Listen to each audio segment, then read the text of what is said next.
Welcome back to the Not Just a Pony Ride podcast. Today I have a hot topic that a lot of people have been asking about, and I think can be pretty daunting. As nonprofits, we are very reliant on our volunteers, and getting our volunteers here at the time they're supposed to be here is pivotal to helping our programming run smoothly. And I have got the guy for you. So, Noah, do you want to introduce yourself and tell everyone what you do for HETRA? Yes, my name's Noah Bevington. I'm the volunteer coordinator here at HETRA. I do all scheduling related things here, so working with all of our volunteers. I've been here for about 6 years now, so yeah, all scheduling related stuff. That's your full-time gig. Yes.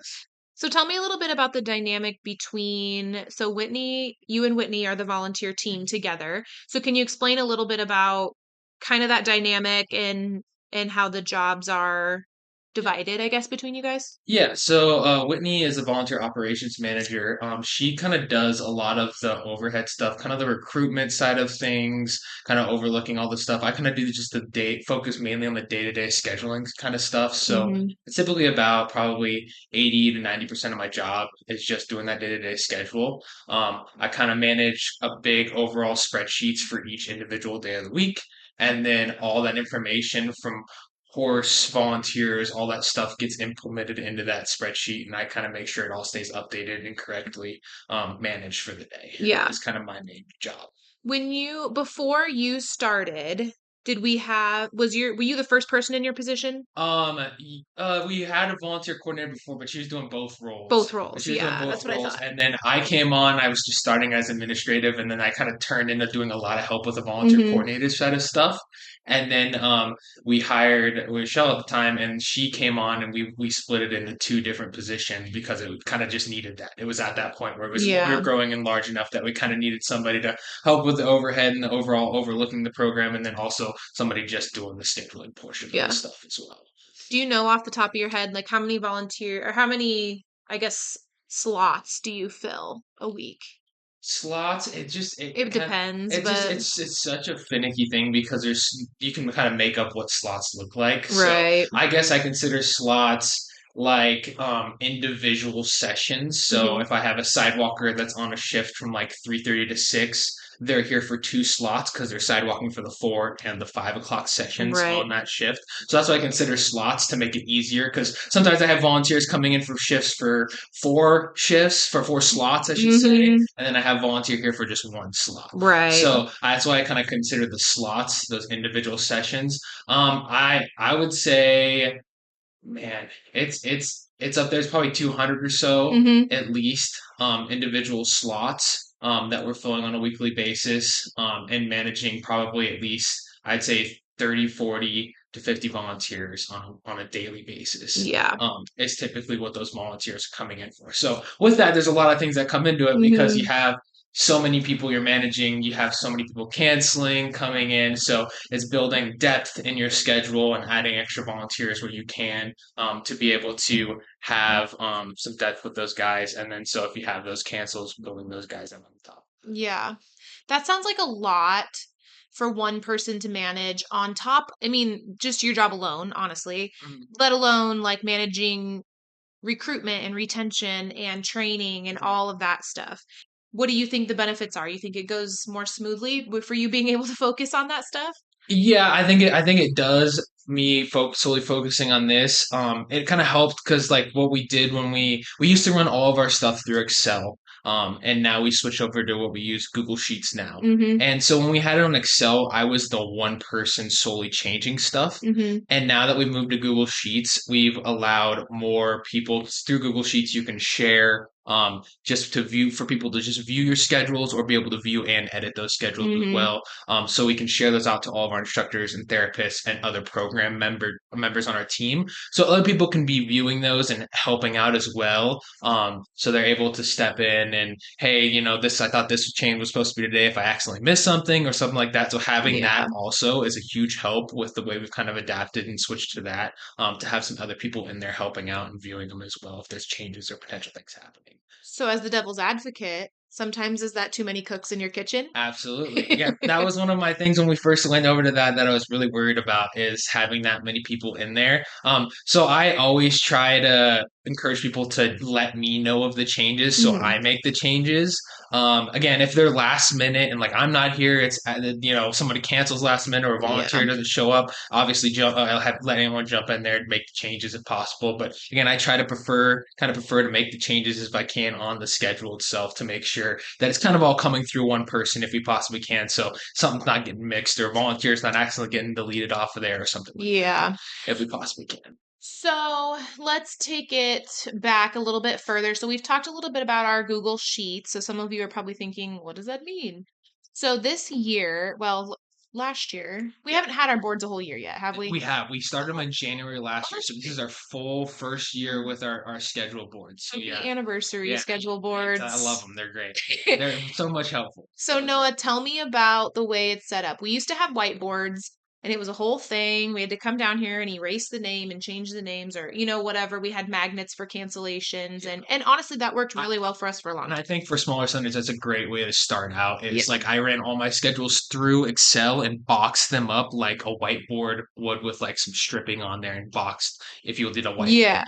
And so we had those whiteboards that we just wrote down all the participants, all the information we needed, volunteer, TAC, all that stuff on the whiteboard, and that matched my Excel file for that day. Yeah. And so I'd update that file, and then I'd also update that whiteboard. But every time a change had to happen, walk down Back the and barn, forth, back and change forth. this, come back up, another thing happened. You got to make sure everything's changed and updated correctly down on the schedule. But then last year we got a donor funded. I think was it It was a grant. grant? Yeah, it was Yeah. a grant funded.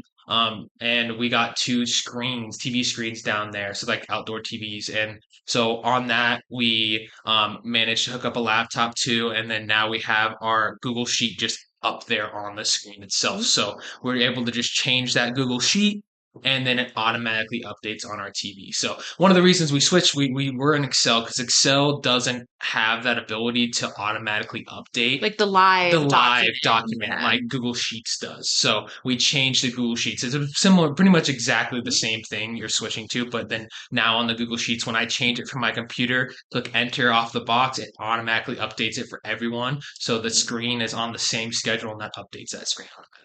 Yeah, and it's super nice because if we have someone calls in the office and cancels last minute, Noah can, literally take the phone call at his desk and then put it on there in the barn. Bam. Last night I was at home, participant cancel came in, Mhm. and I went on my phone really quick on my Excel and Google Sheets, and I just put a cancel over it and put the cancel in red just so it made sure it got updated on Yeah. the barn. So it's as simple as that. I love You it. can just do that through your phone, through an iPad, through your computer, anything like that.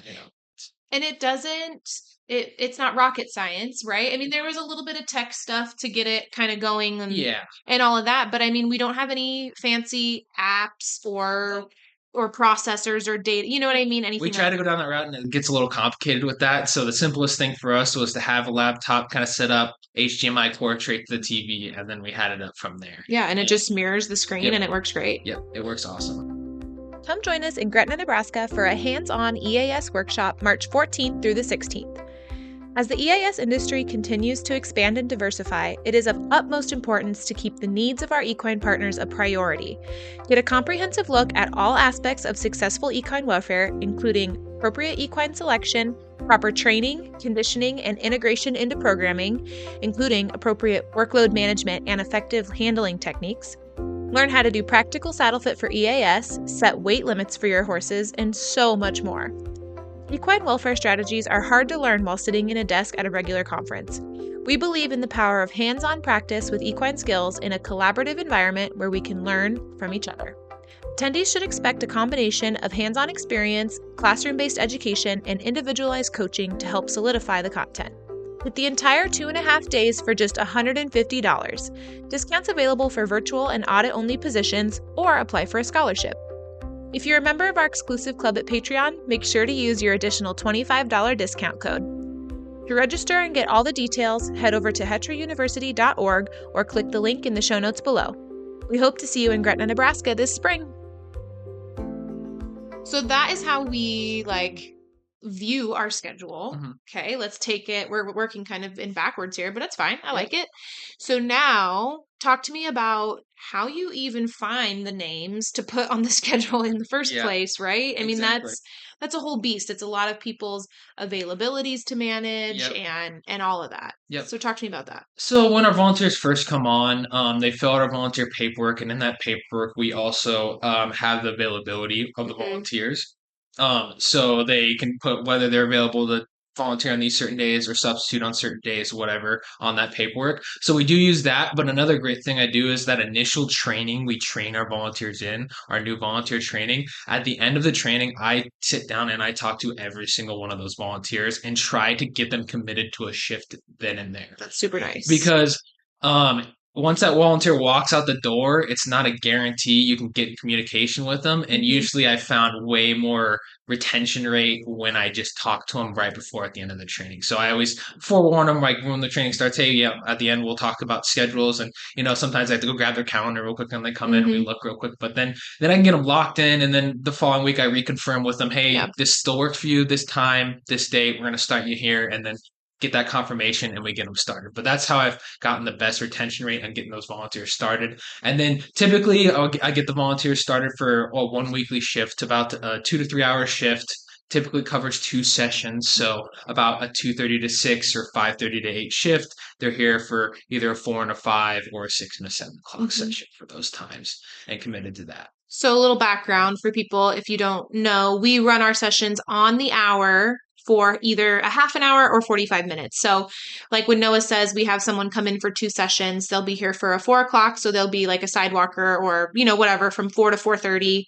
And then again from 5 to 5:30. Mhm. And then would you say that's typical? They're usually here for two Yep, shifts typically two or two sessions, slots, whatever you want slots. to Yeah, call it. there's so many names for it. I I know. yeah, I usually just call it a shift Hmm. overall. That shift they're covering, and then we'll just say slots for those individual times. Is kind of what I call it. Yeah. Okay, so you used to not always get people locked in at training, but you said that that is something that's really, really helped you. Mhm. So then what happens? So you do the training, you get them locked into their shift. What happens when that availability changes? Or, how do we manage the stuff on the back end? Because people's lives are changing all the Yeah. time. So another thing when I first started that we've changed is when we first started, every single course, we do 4 courses in a year, so 12-week courses. Hmm. Every single course, we would reach out to our volunteers individually and ask them, like, we just reset the schedule pretty Hmm. much. And that was such a pain because we'd have to find brand new spots for everybody. We just say, hey, the Mm. schedule's empty here. Who are we putting everybody at again? Hmm. But Well, now and it's sort of like if you give people the option, then maybe they will. Do yeah, you know what I mean? It yeah, kind of opens the yeah. door It for more opens the door as well complications. because yeah, if you give them the option like that as well, who's to say that there's I'm good for now. I think I'm gonna hold off. Yeah. You keep them a little bit more locked in. So when the volunteer first comes in, once they commit to that shift, we tell them you're on this shift until you tell us otherwise. So Yeah. you're committed to this shift for years to come if you wanted to, Yeah. And so they lock into that singular shift and they're on it until they tell us otherwise. And when they do, they just reach out to us, via email, via text, and we also have a absence form for them, so they Hmm. can submit that in an absence form. Hey, I need to come off of this shift, permanently cancel, and hey, I want to find a new shift, Hmm. something like that as well. And then they reach out, and then I go look at my schedule. And again, this changes on a daily basis. And I look at all my available openings, and I send them out to the volunteer. Or if they had a certain day they wanted to, I try to find them a shift on that certain day that would work for them. Hmm. Send that out to them, and then they get them recommitted to that weekly shift. Yeah. Another good thing, like in our training as well, we get a lot of volunteers that a handful of volunteers that don't aren't able to commit to that weekly shift as well, Yeah, they or can't they commit to can't commit to something. something like that. So we have a substitute sign up as well. Mm. So typically the chronic open shifts, so the shifts I know I have a lot of cancellations or I just don't have completely filled, we have a sign up for. Mm. And so we send those out to those guys, and then they're able to go on that sign up and sign up for those shifts, and it's just a one time, 1 week commitment for that shift. Yeah. So I hear a couple of tools that we use. I always like to tell our audience like what kinds of tools that we use to help us with workflow because I think that's a huge part of it is staying organized because Absolutely. you have so many moving parts. Oh, absolutely. So I hear forms. We Yeah. use Yep. JotForm now. Yep. We We used to switched use over Form to Assembly. Yep, we just switched over to JotForm. So we use JotForm for all of our volunteer cancellation forms, new volunteer paperworks, all that paperwork related stuff or form related stuff goes to Jot. So you automatically get emails Yep. when someone fills out an absence report, and then it kind of gives you a heads up. Yep. And so yeah, so that every time a cancellation form gets filled out, it goes straight to my email, and then I'm able to pull up that email, see that cancellation, and update it on my schedule. And then is our Jot form also attached to Salesforce? Yes, and that's where the key thing is for me. And so a Jot form connects to our Salesforce and goes to our Salesforce calendar. Mm-hmm. And on that calendar has all the information I need. Yeah. So that's my go-to to update. That's your Bible. That's my Bible. Yeah, absolutely. I go there and I look at it, and I look at the individual day, and I have all the information I need when it comes to volunteer absences, participant cancellations, instructor therapist absences or switches, things like that. All that information goes straight on that calendar through all these different forms, Mm-hmm. populates on that calendar, and then I can update the schedule correctly. So it's Mm-hmm. completely updated for the barn. So everyone knows who's in charge, who's here and there, and Yeah. everyone's there in the correct spots. I love that. And Yes. having because it can be cumbersome when you find all these tools that work for you. Like someone might text you, someone might email you, someone might fill out the form. Absolutely. Right. So having one place where we know that information lives, is super helpful. And that lives with our Salesforce queen, Miss Erin. She does Equiforce. They're a proud sponsor of us. And if you have any questions about how to get that stuff hooked up for you and your center, super easy. Erin loves to do it. She loves to mentor people to do it. That's great. So I will put that information in the show notes. But what I will also do is attach, what are a few forms you use? So we use the absence form. Yep, we use the absence form. We have like our volunteer paperwork as well. Probably the two biggies, Those are the right? two big ones, the main ones. Like we go with Salesforce as well. So another thing we use Sign Up Genius as well. Yeah, Sign Up Genius is handy. Another key thing, and that's what we use our substitute sign up through. And so when a volunteer fills out that substitute sign up and it comes in my email, I submit that through Salesforce so it goes onto my calendar. And then that's another thing that populates on there. It's not really a form, it's just something I go into Salesforce, go to a tab, and just create that right there. And you can see it. It can populate into my thing on there. So if you are a subscriber to our Patreon, our educational community over there, I am going to link all of these tools and examples of how we do it at HETRA. Of course, you guys do what works for you, but if you find something handy that we use, please by all means use it. So I'm going to go over to Patreon and drop the links to all of those forms and sign up geniuses that Noah was just talking about, so you can take a peek at those if you're a member of our Patreon. So scroll down and click on that link there. Okay, so we've talked about how we schedule. People sometimes cancel, things happen. Tell me, what is the hardest part of your job for scheduling? I think kind of what you just mentioned, the whole like it coming in from so many different avenues. And that's why it's so nice to have it centralized and through Salesforce because you do get text, emails. I'm down here in the barn constantly and some volunteer walks by, hey, I'll be gone next Friday. You're like, and thanks, I'm Joe. just like, Could you fill out the form? yes, please. I will not remember if you do not fill out the form because I get tons of those while I'm walking through the barn. So I just think just staying the most organized as possible. And I think it also helps to have like I talked about, like having other people be able to view the schedule, keep yourself accountable because I miss things. The schedule, I miss a volunteer cancel or I take volunteer off of 2 spots and I miss the 1 spot they're off of. And so helping you hold yourself accountable with those other things as well is nice. For sure. And the other thing I will say about the Google Sheets and other people being able to view them and things like that with our new board system is that as a therapist or an instructor, I can sit at my desk and I can see those things, right? So if I'm, running late to my session or whatever, I can pull it up on my phone or my iPad or whatever and see what's going on for my volunteers and even my horses and my tack and all of that stuff. Versus only having it live kind of in that hard copy situation, which was like the whiteboard. that we had before. Exactly. So that part's really nice. Yeah. Um, One of the things we leave our full-time staff have access to that, and they're able to go on there and update TAC. yeah. And so that's kind of the nice thing of that. And we also have an iPad that lives out there with the TVs Mhm. to be able to go on there and actually physically update the boards from there if they need to adjust the TAC, a certain Yeah. schedule or something like that. Yeah. Yeah.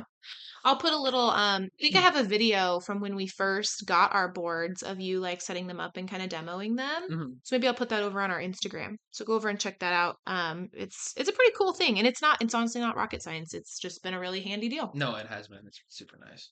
So Noah, before I let you go, because I know you're busy, we just talked about that for 20 minutes, but tell me, do you have any advice for people who might not have the situation that we do where we have two volunteer, full-time people on our volunteer team?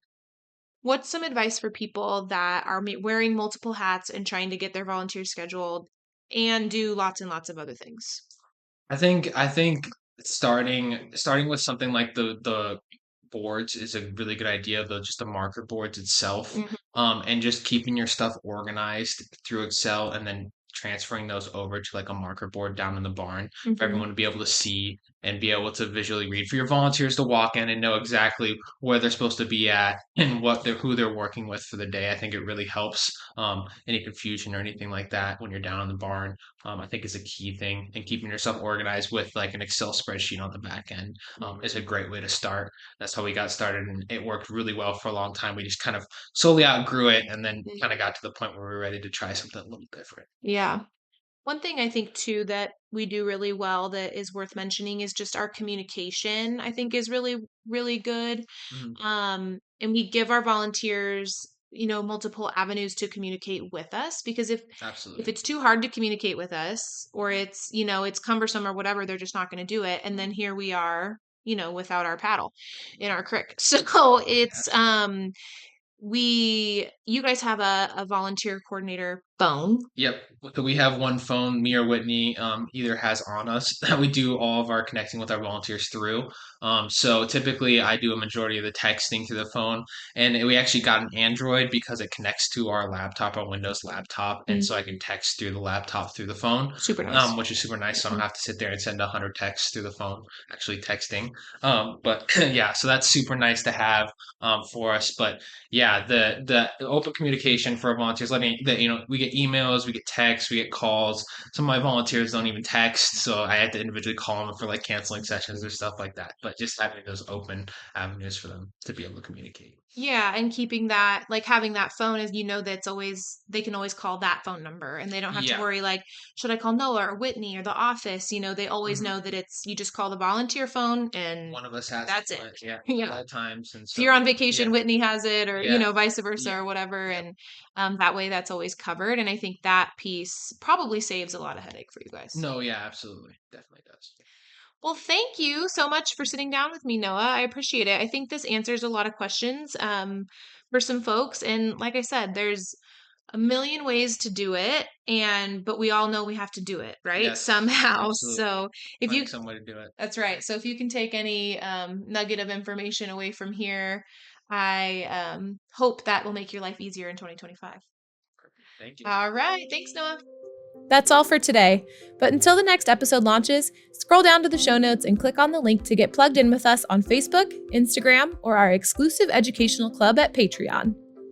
This podcast is presented by HETRA University, the educational arm of Heartland Equine Therapeutic Riding Academy in Gretna, Nebraska.